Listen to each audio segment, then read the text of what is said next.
listening to the Suave Lover podcast with your hosts, Benjamin Ritter and James Amaro. SuaveLover.com, advising gentlemen on the art of romance. Now sit back, relax, and enjoy today's episode.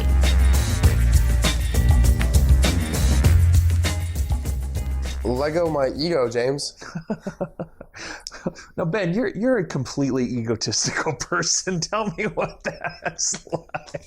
How do I have such a great sense of I'm amazing?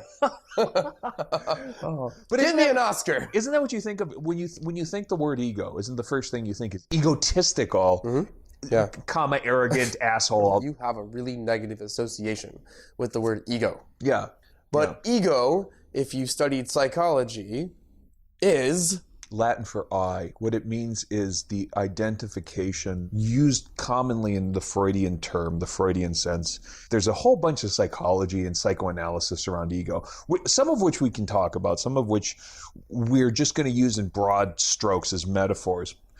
Because ego is all that stuff that makes up how you think of you. it is exactly your sense of self. Yeah, your sense of self. And your sense of self then, because your ego can expand and contract, is very dynamic. So you normally don't think that it is. You know, your normal conscious lucid state, you don't say, my ego comprises a certain amount of where I went to high school and the language I speak, and you just don't normally think too much about it. However, are you a Sox fan or a Cubs fan? That's what I was afraid of. Is your ego as flexible as your moods? Is that what you're leaning towards? Well, is there an average sense of ego? Is there a base ego? Sure, there's a long-term identity. I mean, you don't wake up every day thinking you're a different person. What is useful is a thing called a self-object. You can Google a self-object. A guy named Kohut formalized this thought. And a self-object is a thing outside of you that you incorporate into your identity. It could be a totem, like a team. You are a Chicagoan, and that constitutes your ego. So when people insult Chicago, they're insulting you. The Magen David. What is the that? Star of David. Ah, there you have it. Your religion, Self-object. or you're internalizing an identity based on something that's outside of you. And those things that are externalized that you bring in as part of self-objects, you usually don't have conscious choices over. You don't choose where you were born. You don't choose what language you speak. You don't choose too much what political party or religion, usually their circumstance. However, you can. You can control a lot of those self-objects if you wanted to and incorporate them into your sense of self in such a way that you say, I'm going to join a club. And now I've joined this club and my identity is partly I'm a Freemason, or I'm a pickup artist, or I'm a musician, or whatever those things are that you start to incorporate into yourself by choice. Our profession, teaching men how to improve their lives through social relationships, through learning skills, because lack of role models and the way that men are just left without those skills, those traits. We are developing men's egos. That's right. We are helping men find their sense of self, their identity, and building traits that they want to have as part of their identity. And teaching men to incorporate certain skills that maybe they lack into their sense of self. Yes. So they can become habits almost in a way. Because your sense of self are your habits almost in a way, right? The way you eat, the way that you think, the way that you conduct yourself. So your identity compiled as this ego, or this useful term for how you organize yourself. It's not your ego isn't your body. And if you have, body issues, if you think you're too fat, you're too thin, if you think you're unfit or you're overfit, you completely identify with your body, which can therefore affect your ego and negatively. I put so much energy into my body, but girl still doesn't think I'm hot. What's wrong? I mean, that kind of stuff, all of that plays into this. It's how you construct your identification, your sense of self. And the importance of this, right, comes from, because your ego drives the way you think and the way you act. The thing that gets you conceptual value is an ego defense. So if you have an identity and you know that it's constructed of certain things, quirks, personality traits, geography and experiences and education and beliefs, your ego defenses are precisely those things that protect your sense of self against threats. That's why it's an ego defense. And so normal ego defenses are probably blaming somebody else for something. Reacting, resisting, avoiding, suppressing. I don't want to deal with the fact that I'm not very good with women. That's an ego defense. You want to avoid that. It's all her fault. It's blaming. Yeah, right. Redirect it. That's another kind of ego defense. I'm too busy. I have more important things. She's not good enough. What else? Shifting prioritization. My parents never cared for me.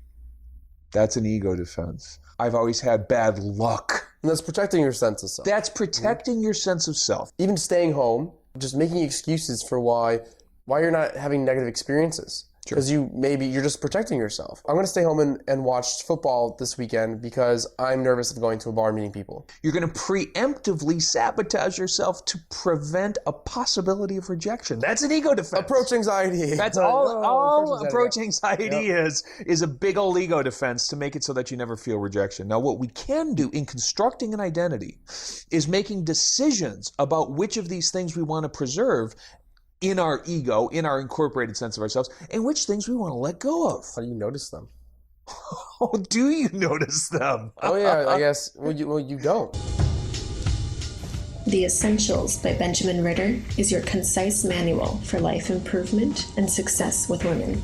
The Essentials has been called a straight-to-the-point lesson in the lost art of being a man. Packed with insights, this book will transform the way you think about dating and relationships. Get your copy of The Essentials by Benjamin Ritter at Amazon.com or in select bookstores today.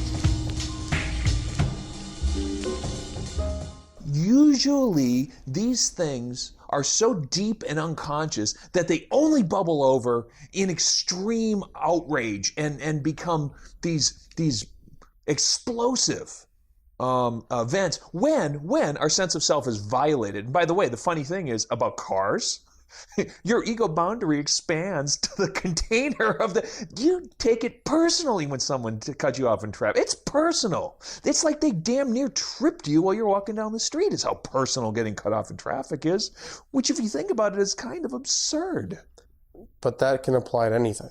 Getting overlooked for a promotion, for a job, anything where you get this incredible sense of rage or injustice or violation. Righteousness. Right. Yeah. So right. To realize that, hopefully you have someone next to you every single day of your life so they can tell you when you're acting inappropriately. Well, you know who's sitting next to you every single day of your life is you. Yeah. And if you can start to self-diagnose and pay attention to these circumstances where your ego is presenting itself defensively, here's what we would like to do as coaches all the time. Here's all we're going to help do. Redirect your energy towards constructive ends so you become more self-aware and more proficient. And that means something happens. You get pissed off, you get infuriated, you have an ego experience, a self-violation. How are you going to deal with it? You're going to write about it. You're going to write it down. And the reason you're going to write it down, and we always say you should journal, keep a log, we've said this plenty of times, is because it gets it out of your head. And someone's not following you around with a video camera all day because you have a reality TV show special.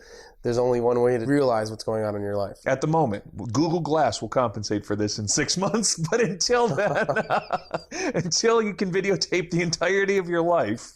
I cannot think of any self-help advice that doesn't include journaling, yes, meditating, yes, and pick a role model. Yeah, right? Right? Right. And if it's in every freaking self-help book, it probably has some benefit to you. That's right. Journaling helps you put your thoughts on paper and also helps you write down what's been going on in your life so you can look at it from an outside perspective. It's exactly what it does. It lets you observe yourself. And it undoes the clutter. You have so much going on, get it on paper, it doesn't seem that complicated. Why are you so angry? I don't know. May I suggest you write about it then so you do know? Maybe figure out at what point you got angry. Oh, look, you tore the paper in half at this line. What happened was you went out to a bar hoping to meet the girl of your dreams. You had 4 drinks, you spoke with nobody, you saw plenty of opportunities, and you didn't take them. And write that down, motherfucker, and confront yourself about it. And on your 10th shot, you decided to talk to 2 girls. Stumble and mumble. That's right. And slow your words. That's right. That both had boyfriends. And they nicely said, I'm sorry, I have a boyfriend, because you probably seemed a little intimidating.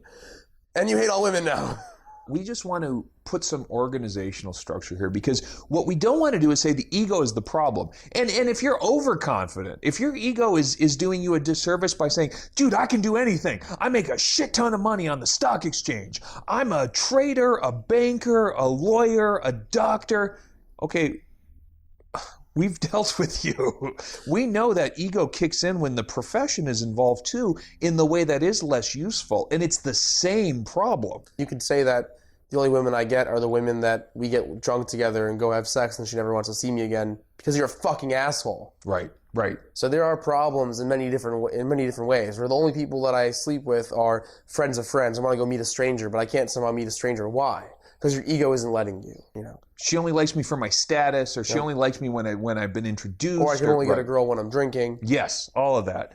So what we're trying to do is get rid of the stuff that's causing hang-ups, frustrations, disappointments, inhibiting us because it's in our ego structure. And so by becoming self-aware of these, by journaling, meditating, and looking for specific people you want to emulate, you're becoming self-aware. Oh, what does that mean, by the way? We throw this around like, just get out of your head, right? We know, what does that mean? We all operate within a certain reality. And so when you're operating within your own ego, with your own sense of self, it's very hard to see what other people are seeing. Yeah. And by getting out of your head, you're almost looking at yourself through someone else's eyes. By journaling and by meditating, you can disassociate yourself from your own reality and your perspective and kind of look at yourself more in a logical way. Being able to watch yourself is really a struggle. You want to take away the emotions. You want to take away your current filters that may be altering your perspective. The ego defenses aren't there to make you a better person. They're there precisely to protect the current sense of self you have.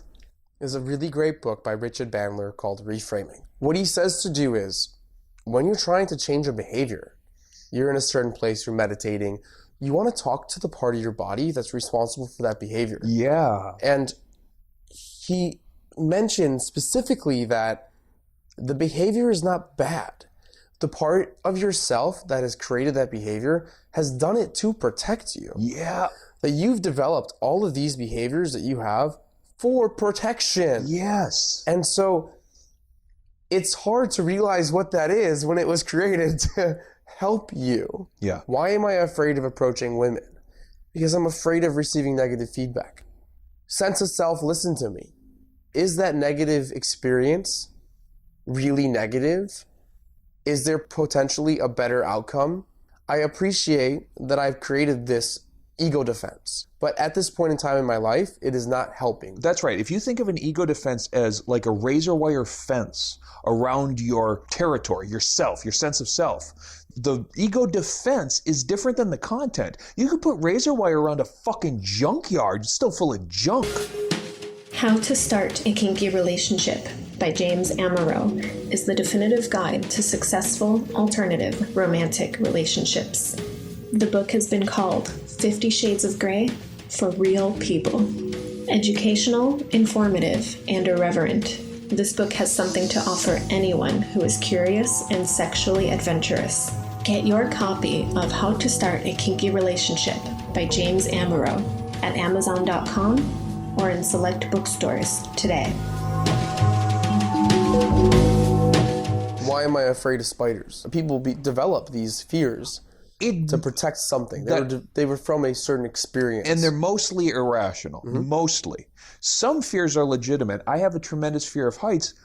When I was 7, I jumped off of the swing set high and I landed and fractured an ankle. I think that fear of falling is a holdover, which gives me an unnecessary anxiety around heights. There are fears that are utterly unnecessary, and what they're going to do is protect junk that you got inside. You want to inventory the internals of the stuff that comprise you. And if it happens to be cluttered with junk, and by the way, Junk's going to get into your mind, your being, yourself. You're just going to have junk. Why?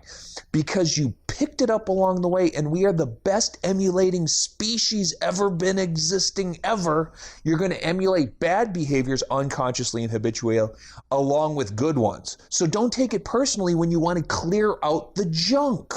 And the only way to find out that there's junk there is to evaluate it. Is to scrutinize it, right. Because we remember everything. We just perfectly, right. We just don't actually remember that we remember it. And we have a very self-serving bias when we go and we reflect in our own head. It's like the reason I couldn't talk to that girl or I couldn't get her to fucking suck my dick in the bathroom. Oh, she was such a bitch. Oh, her girlfriend was a cock block. Well, maybe also the fact that you wanted to have her suck your dick in a shitty, cramped bathroom in Wrigleyville at 2 a.m. played into that. Maybe your proposal was a little indecent. I think the biggest difficulty in stepping out of your head is realizing you're putting on a lot of self-monitoring and impression managing. You're trying to do a lot to get people to think a certain way about you because you're thinking a certain way about you. And if you can just let your thinking be for a little while, write about it later, you don't got to try to monitor and filter in real time, which I think creates a tremendous inhibition to do stuff. So let's go back to this 2 a.m. blowjob, because you never know, she could have actually had fangs for teeth. And she was doing you justice by saying that she couldn't give you a blowjob in the bathroom. Sure, that's possible. Maybe she had to take out her dentures and she was embarrassed. There are so many reasons for things that happen. Who knows? Anything is possible. Right. Maybe she was an alien and her mouth was actually her kneecap. I see what you did there.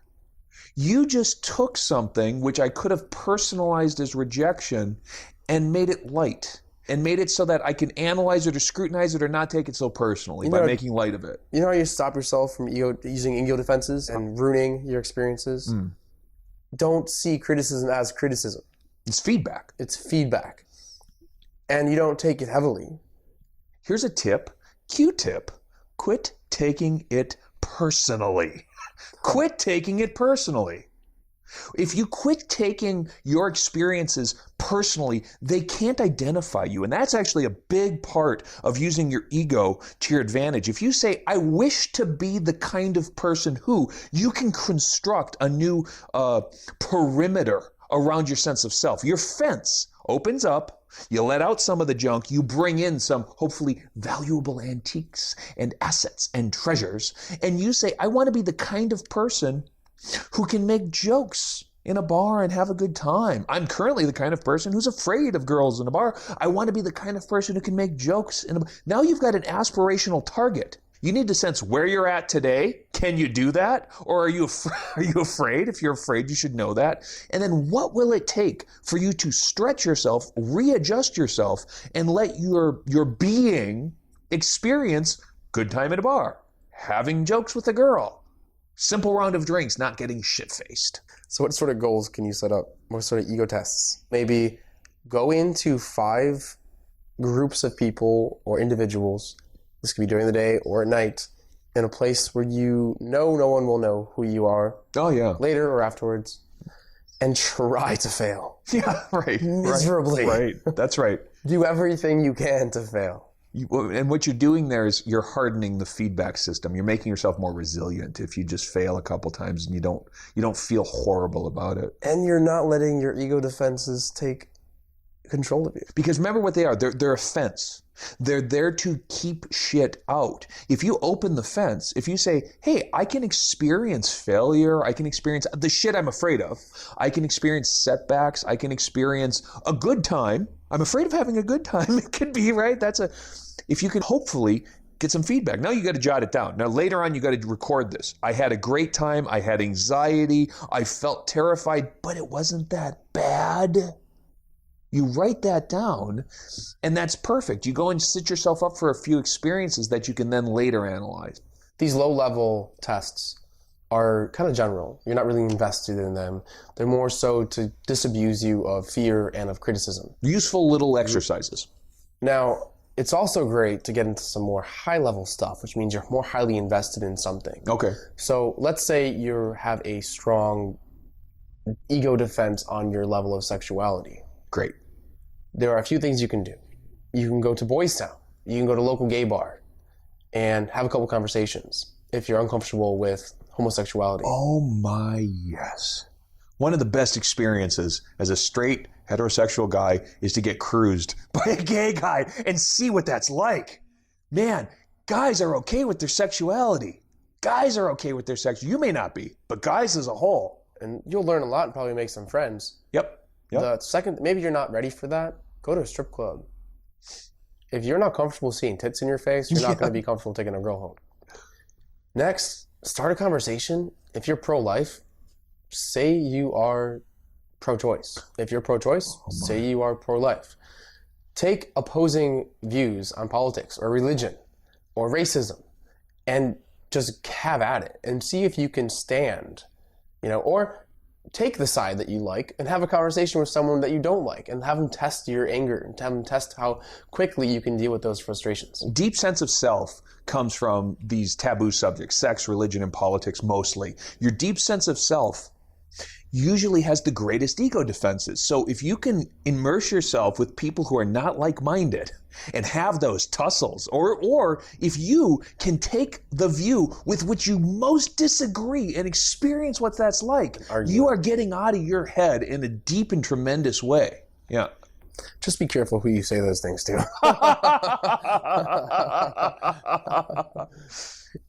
What's great about these high-level and low-level tests, how they make great journal entries. Right.